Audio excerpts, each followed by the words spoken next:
प्रधानमंत्री मोदी ने नारी शक्ति को सलाम किया और आतंकवाद पर करारा प्रहार किया। आप देख रहे हैं हमारा चैनल को लाइक कीजिए, सब्सक्राइब कीजिए और हमारे वीडियो को शेयर करना ना भूलें। प्रधानमंत्री मोदी ने एक बार फिर देश की नारी शक्ति, संस्कृति और सुरक्षा के प्रति भारत की प्रतिबद्धता का दमदार ऐलान किया। उन्होंने बेटियों के सम्मान और देश की संप्रभुता की रक्षा में उनके योगदान को सलाम करते हुए कहा कि चुनौती कितनी भी बड़ी हो, भारत की बेटियां उस पर विजय पा सकती हैं। साथियों, ऑपरेशन सिंदूर हमारी नारी शक्ति के सामर्थ्य का भी प्रतीक बना है। हम सभी जानते हैं कि बीएसएफ का इस ऑपरेशन में कितना बड़ा रोल रहा है। कमांड एंड कंट्रोल सेंटर से लेकर दुश्मनों की पोस्टों को ध्वस्त करने तक बीएसएफ की वीर बेटियों ने अद्भुत शौर्य दिखाया है। नक्सलवाद हो या सीमा पार का आतंक, हमारी बेटियां आज देश की सुरक्षा की ढाल बन चुकी हैं। प्रधानमंत्री मोदी ने राष्ट्रपति द्रौपदी मुर्मू का उल्लेख करते हुए कहा, मुझे गर्व है कि आज एक आदिवासी बेटी देश के सर्वोच्च संवैधानिक पद पर विराजमान है और उनके मार्गदर्शन में मुझे जनजातीय समाज की सेवा करने का सौभाग्य प्राप्त हुआ है।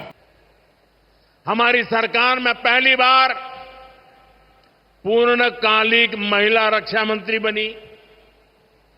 पहली बार देश की वित्त मंत्री एक महिला बनी। पंचायत से लेकर पार्लियामेंट तक महिलाओं की संख्या लगातार बढ़ रही है। इस बार 75 सांसद महिलाएं हैं, लेकिन हमारा प्रयास है कि ये भागीदारी और बढ़े।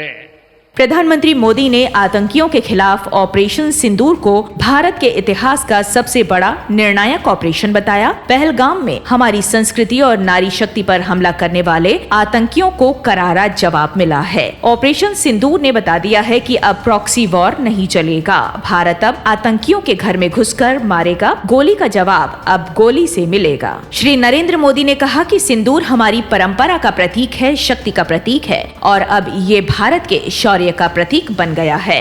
भारत संस्कृति और संस्कारों का देश है और सिंदूर ये हमारी परंपरा में नारी शक्ति का प्रतीक है और यही सिंदूर अब भारत के शौर्य का प्रतीक बना है।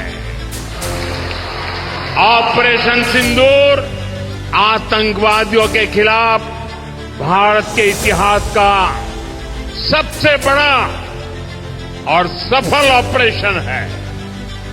अब घर में घुसकर भी मारेंगे और जो आतंकियों की मदद करेगा उसको भी इसकी भारी कीमत चुकानी पड़ेगी।